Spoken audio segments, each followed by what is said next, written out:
In this video, I will show you the 4 steps you need to take to auto-draft on Yahoo Fantasy Football. First, pre-rank your players, optional but recommended. If you don't set preferences, Yahoo will draft based on their default rankings. To control who you might get, go to your league page, click draft and then pre-draft rankings. Then use the edit my rankings tool and drag and drop the players to reorder them. You can also exclude players you don't want and then just save when you're done.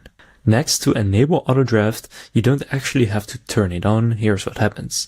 If you don't join the live draft, Yahoo automatically puts you in auto draft mode. The system selects players for you in order of your pre-draft rankings if set, or Yahoo's default rankings if it's not set. Then after doing that, auto pick during a live draft, so if you join the draft room but can't stay the whole time, you can toggle auto pick inside the draft interface. Yahoo will continue drafting for you based on rankings and roster needs until you turn it off or rejoin.